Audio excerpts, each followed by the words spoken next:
உங்களுடைய வாழ்க்கையில வீழ்ச்சிக்கும் தோல்விக்கும் ஆரம்பமே கீழ்ப்படியாத எண்ணங்கள், கீழ்ப்படியாத சிந்தனைகள், சுய யோசனைகள். உங்க சிந்தைய நீங்க காத்து கொள்ளக்கூடிய அனுபவம் வேணும். உங்க சிந்தைய கட்டுப்படுத்தக்கூடிய அனுபவம் உங்களுக்கு வேணும். அது என்ன செய்யுது? எண்ணற்ற ஆசைகளை உங்களுக்குள்ள விதைக்கிறது. அந்த ஆசையே உங்களுடைய முடிவுகளை நியமிக்குது. உங்க வாழ்க்கையில தோல்விகளுக்கும் வீழ்ச்சிக்கும் காரணம் என்ன? எண்ணங்களை, சிந்தனைகளை சிறைப்படுத்த முடியல. அடுத்தது, துன்பம் சகிக்கக்கூடிய அனுபவம் வேணும். பாடுகள் மத்தியில சிலுவையை சுமந்து செல்ல தெரியல. இயேசு கிறிஸ்துக்கு உடம்புல கிழிச்சிட்டாங்க.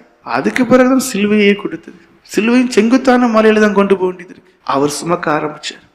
பாடுகளின் மத்தியில தான் வாழ தெரியணும். 2 தீமோத்தேயு 3:12 வாசிங்க. அன்றியும் கிறிஸ்து இயேசுவுக்குள் தேவபக்தியா நடக்க மனதா இருக்கிற யாவரும் துன்பப்படுவார்கள்.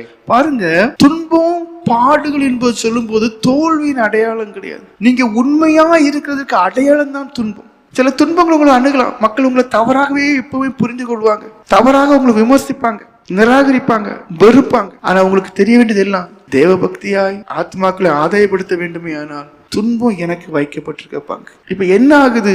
துன்பம் சகிக்கக்கூடிய தன்மை உங்களுக்குள்ள இல்லை. ஆனா அதுதான் அஸ்திபாரம். பாடுகளை அனுபவிக்கத்தான் நாம் அழைக்கப்பட்டிருக்கோம். அப்ப உங்களுடைய மனநிலை மாறணும். அடுத்தது, தேவனுக்குள் திருப்தியா இருக்க கற்றுக்கொள்ள வேண்டும். ஏன் உங்களுடைய வாழ்க்கையில வீழ்ச்சி? ஏன் உங்களுடைய வாழ்க்கையில எலியாவை போல போதும் கர்த்தாவே போதும் என்னை எடுத்துக்கணும்னு சொல்றோம்? ஏன்னா தேவனுக்குள்ள ஒரு திருப்தியான அனுபவம் இல்லை. ஒரு விரக்திக்குள்ள போயிடுறீங்க. திரும்ப என்ன? உங்களை நீங்க மற்றவர்களோடு ஒப்பிட்டு பாக்குறீங்க. ஒவ்வொருத்தங்களும் தேவனுடைய பார்வையில தனிப்பட்டவங்க. ஒவ்வொரு குறித்த தேவனுடைய சித்தம் அது வித்தியாசமா இருக்கு. அப்போ உங்களுக்கு என்ன வேணும்?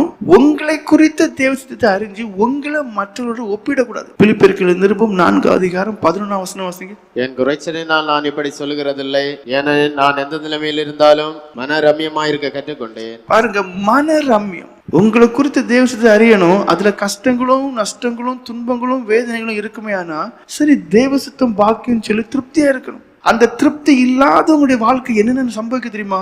தேவனோடு உள்ள உறவு அழிஞ்சு போகும். ஏன்னா மறைமுகமாகவே தேவனிடத்திலேயே உங்களுக்கு ஒரு கோபம், ஒரு முறுமுறுப்பு இருக்கு. அப்படி நான் இல்லை, இப்படி நான் இல்லை. அது ஆவிக்குரிய உங்களுடைய வாழ்க்கையை அப்படியே அழிச்சிடும். எல்லாத்துக்கும் மேல நீங்க சின்ன சின்ன காரியங்களை செய்து அதுல சந்தோஷமா இருப்பீங்க. எப்போ ஒப்பிட ஆரம்பிச்சீங்களோ அப்ப அந்த மகிழ்ச்சியும் சமாதானமும் சந்தோஷமும் உங்களை விட்டு அப்படியே ஒன்னு இல்லாம அழிச்சிடும். தேவசித்தம் பார்க்க என்னை குறித்த தேவசித்தம் இது, அந்த வாழ்க்கையில நான் போயிடுறேன். அடுத்தது, நித்தியத்தை மனதில் கொண்டு வாழும் அனுபவம். பிலிப்பியர் நிருபம் 3:20 வாசிங்க. நம்முடைய குடியிருப்போ பரலோகத்தில் இருக்கிறது, அங்கே இருந்து கர்த்தராக இருக்கிற இயேசு கிறிஸ்து என ரட்சகர் வரை எதிர்பார்த்து கொண்டிருக்கிறோம்.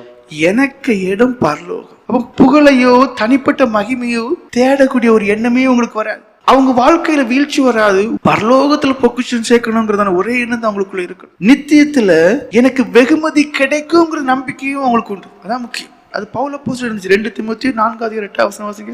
இது முதல் நீதியின் கிரீடம் எனக்காக வைக்கப்பட்டிருக்கிறது, நீதியுள்ள நியாயாதிபதியாகிய கர்த்தர் அந்நாளிலே அதை எனக்கு தந்தருளுவார். எனக்கு மாத்திரமல்ல, அவர் பிரசன்னமாவதிலே விரும்ப யாவருக்கும் அதை தந்தருளுவார். நான் பரலோகத்தை நம்புறேன். பரலோகத்துல பொக்கிஷங்களை சேர்த்து வைக்கிறத நான் நம்புறேன். நான் சேர்த்து வச்சிருக்கிறேன். அங்க எனக்கு என் பேரை சொல்லி கூப்பிட்டு எனக்கு நீதியின் கிரீடத்தை தருவார். யாருக்குமே தெரியாத பேரை குறிப்பார். அவ பாருங்க, அந்த நம்பிக்கை உங்களுக்குள்ள இருக்க இல்ல. உங்க நோக்கம் ஃபுல்லா நித்தியமா இருக்கணும். இந்த உலகத்துல இன்னும் யாரும் சொல்லிட்டு போட்டு எனக்கு மேல ஒரு இடம் வேணும், மேல பொக்கிஷத்தை சேர்க்கணும். அங்க என்னை கூப்பிட்டு எனக்கு அவர் என்ன பண்ணணும்? நீதியின் கிரீடத்தை தரணும். அதான் உங்களுடைய இருக்கணும். நீங்க அந்த அளவுக்கு நீங்க நம்புனா மட்டும்தான் இங்க உங்களுக்கு எதுவுமே கிடைக்காட்டாலும், யாரும் உங்களை அங்கீகரிக்காட்டா கூட அது உங்களுக்கு பெருசாகவே தெரியாது. இவ்வளவு அனுபவங்கள் ஒரு மனுஷனுக்கு தேவை.